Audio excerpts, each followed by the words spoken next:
There are a couple of things that I haven't seen anyone really reference or discuss or talk about when it comes to the Giaccomo case. Everyone's talking about the same boring, obvious bullshit. And I don't know how many more men I need to see make 45-minute long form videos about their viewpoints about this whole thing. It's like, did you know that a bad thing happened? Here's my video analysis about bad thing. Okay, so going back to the ancient times of Greeks, sometimes bad thing was good thing. Okay, who fucking cares? But what I want to do talk about is just these people actually in general. And I bet this is something that you guys haven't considered, nor they have considered. Okay, so we have these big, huge channels and dudes who are in charge of these huge channels who make presumably a living, but most importantly, who get amazing opportunities and just money for sure, but gear, but mostly just opportunities and opportunities to work with like huge names in the music industry. Fuck it, in the universe, in the known universe, right? And these people get these opportunities through their YouTube channels. Okay. And what do these people do on their YouTube channels? Well, they talk about stuff.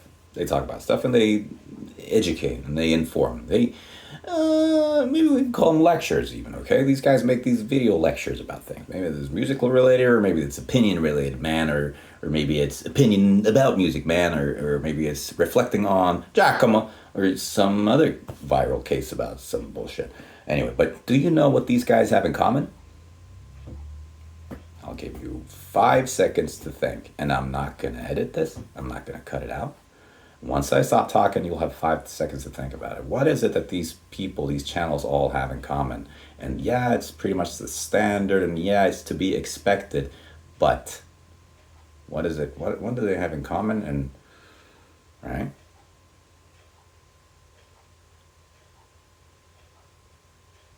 Okay, did you get it? No? Well, what these people have in common... Actually, let me let that simmer for a bit. Okay, so what I do for a living is, and this is sort of a path that I've been on ever since I was a child, because some things that you are innately good at, and then some things you start maybe learning, maybe you get inspired to start learning something, and we're all wired in different ways, and some people are naturally good at something, some people they feel like they're naturally not good at anything, and some people just like they succeed at everything. Well, one thing I'm good at is this. Sorry, I lost my train of thought there. That's also something I'm good at. But anyway, so my work is pretty much centered around communication, right? How I speak with people, how I listen to them, how I present things in an engaging way. And by the way, none of this is online. This is all like real life shit. I'm not talking about like selling webinars on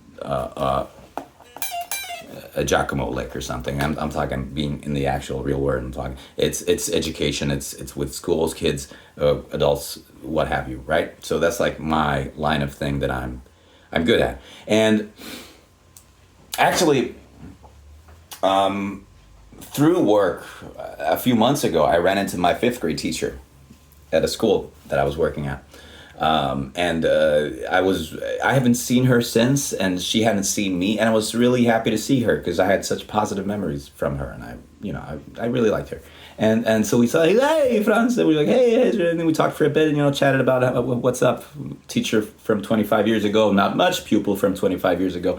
And then she said, Franz, I have to ask you, do you remember? And I at that point, I already sort of knew, I could guess where she was going. She said, did you remember in 5th grade, when you just started 5th grade, right? Because I went to the 1st through 4th grade, I went to a tiny school. There was 7 kids in my grade. And then at 5th grade, all of us 7 kids got transferred to this bigger school. And then we were 28 kids in class. So that was a huge, huge change. So she asked me, do I remember that? Because, okay, so at the beginning of the Not semester. I don't know what the fuck these are. By the way, this is my third language. English is my third language. Swedish is my first. Finnish second. English third. So some of these words I don't really know in English because it's not my language. Anyway, so at the beginning of the fall, after being new in class, all of us 28 kids got the assignment of getting up in front of the class and speaking about anything. We could pick the subject, and we just had to lecture about something, present something, talk about something, and the deadline it had to be at least 2 minutes, right? And then it was my turn pretty early on, and I knew 6 of the other kids in class, and I didn't really know 21 of them. I was getting out of dinosaurs by that age, but I was really, still like all the innate information about dinosaurs that I had just accumulated through my dinosaur years, being like 5 to 9 years old or whatever. I still had that in there. And then, by the way, at home, I had a bunch of dinosaur books. This is not internet time, so I had to like, what the fuck am I going to talk about? Dinosaurs, I guess. And so I prepared this little post-it note that I kept in the palm of my hand with some bullet points. And it was my turn. It was the bell rang and we got in, and it was like the beginning of class, and it was my turn. And I got up in front of my peers, my classmates, and I started. And 45 minutes later, my teacher goes, "Thank you. Now we really have to go for recess." And so I had held a lecture about dinosaurs in 5th grade for 45 minutes in front of 21 peers, most of whom I didn't even know. And I noticed while that was happening that I was able to captivate them. I had maybe like one prop or a couple of props with me, like toy dinosaurs or something, and I remember drawing or writing something on the chalkboard behind me. But other than that, what I do really remember to this day is that feeling of pull. I felt that I was able to pull the focus of everyone in the room when I saw that some of them, a lot of us had and have ADHD, by the way, were like, the attention was maybe, I knew when to be like, and then, do you know what though? And like, huh? Sort of startle the kids back into listening. But so anyway, I had a 45-minute lecture about dinosaurs, and it was great. And yeah, so at that point, I noticed that, okay, this is something that I can do. I can command a crowd to, command sounds bad, but I can engage people in a way when I'm talking about things that makes them want to listen, because I guess it's just something that comes naturally to me. And so seeing my teacher now, she said, "Do you remember the dinosaur lecture?" And I said, "Yeah, of course I do." And she said that she still uses it in her mind as part of like her work experience now, and throughout the years as like a reference point to what someone can do, and she mentions it sometimes to a student or a teacher or a parent or something, to in context of whatever. And I said, yeah, that's fine. And she, by the way, asked, she said that she hopes that it's fine that she has been referencing this lecture of mine. And I said, yeah, it's fine. And so in other words, that's something that I'm good at. Okay, and there are many of us. I'm not a wonder child no one else is able to do this. No, a lot of people are able to do this.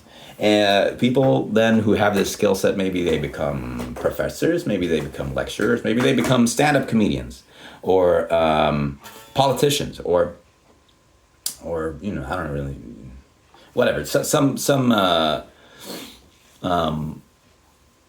some career path that involves you getting in a room and needing to hold the attention and inspiration of the audience or the people, like the crowd that you're talking to, or maybe just one-to-one as a teacher, as a guitar teacher or whatever. Okay, people do that. I do that. That's a career of mine that I have. Okay, so flash to reality. Boom, there goes gravity. Bam, there goes whatever. Spaghetti hands, mom's vomit. and we have these huge YouTube channels, okay, that are basically lessons. They're basically lectures, okay, by people who are lecturing at me and at their audience, because it's not a conversation, because they're talking. It's a one-sided monologue, so they're talking, they're lecturing about something for 5 to 50 minutes, right?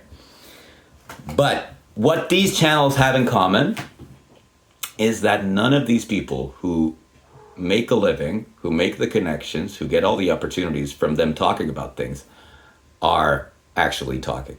They are all faking their ability to captivate their audience on the subject. They are all faking the level of their oratory skills. You know exactly what I mean. And you know exactly what I mean when I say that it's the standard, right? It's the YouTube standard. Well, and so to clarify, all right, let's watch a video of anyone, just any of these biggest videos that come up when you search the Giaccomo case, for example, okay? And you'll get tons of videos, or not even tons, but like videos with the views in the hundreds of thousands, and the length is like anywhere from 10 to 50 fucking minutes about this case. And I gotta throw this toy at my cat. What the fuck? Okay. And it's essentially, all of them are just Ray William Johnson again, right? They say a sentence like this, cut,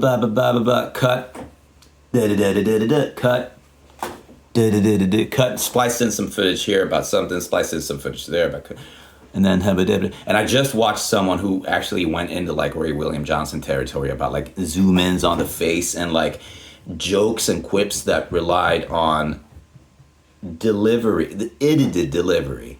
Just like faked delivery, faked humorous delivery, right? Because if you would have said that without the fucking crop and the zoom into your eyes and your mouth or whatever, it would not have been funny. There was no joke there because there was no humor there, because you're not a captivating speaker, my man, okay?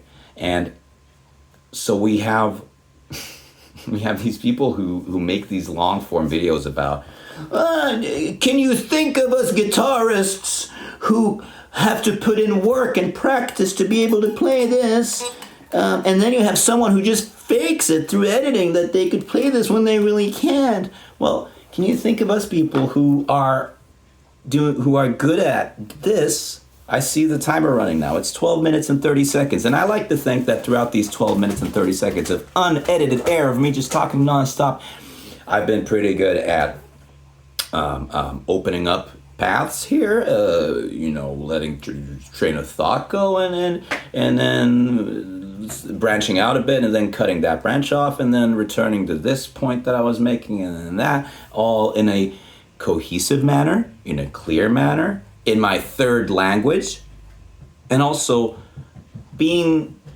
engaging in one way or another, maybe through the way that I deliver, maybe the way my vocal intonation comes and goes and ups and downs. Maybe it's with my gestures, right? My expressions. Maybe it's through having a air of what's the word?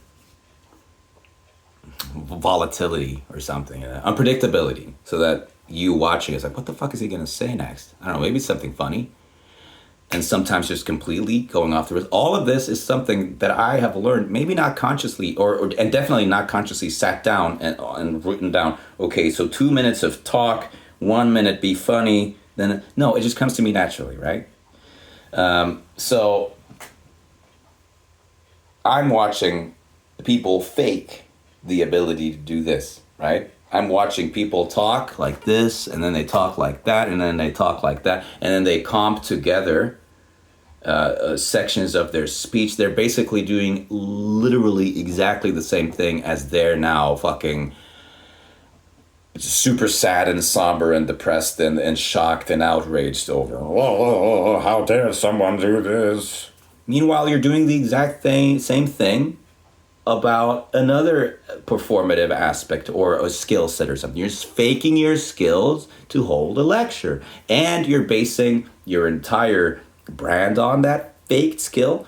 You're making an income Giaccomo on that, based on that fake skill. You get all your opportunities. You're fucking faking anything that happens after you shut the recorder off, the camera, and you start editing, all of that is fake, right? So it's a slippery slope. It's a slippery slope. And so that's a bit of a tangent that I wanted to have here about this thing, is like, you guys, none of you people who I'm referencing here will see this video. None of you will watch this. But what I would say to you is that, okay, I have heard you. I accept your outrage. I accept your disappointment in the fact that people would be fooled, or that someone would be as egregious as to fake their playing ability through editing. And I would like to counter that, or not even counter, but just say that, okay, and now think about the fact that you're actually doing the exact same thing to another group of people. People who actually talk for a living. People who lecture for a living. People who have skills that they've practiced really hard for to get. Maybe in front of a mirror, maybe through studying, maybe through whatever, to get the conversational skills, the interactive skills to be able to do this, and you're faking all of it through your editing of your videos, of you talking in a million takes and scrapping that and trying again and trying another trying a character, trying this character. You're all faking it. You're faking the fucking thing that's making your YouTube career, right? I'm not saying what Giaccomo did is right. Who would do that? But I am saying that out of this whole Giaccomo debacle, we got some of the greatest content that I've ever seen in my life. We got He-Man and Skeletor having the shittiest funk guitar battle in a cave somewhere. And I'm obviously talking about the Dovidas, who I don't know who that is, but he looks like He-Man, so that's cool. And then he programs this awful, awful beat. And then Giacomo's there, and he goes, and he plays a shitty, like, Eeyorian, like, that funk thing, and then sometimes the major third in there just to make it easier to play. And then over that thing, he plays stuff like, right? Or the great Star Spangled Banner. He-Man starts the Star Spangled Banner. He's like, okay, let's do this call and response, bro. So Davidas does this, and then Giacomo goes,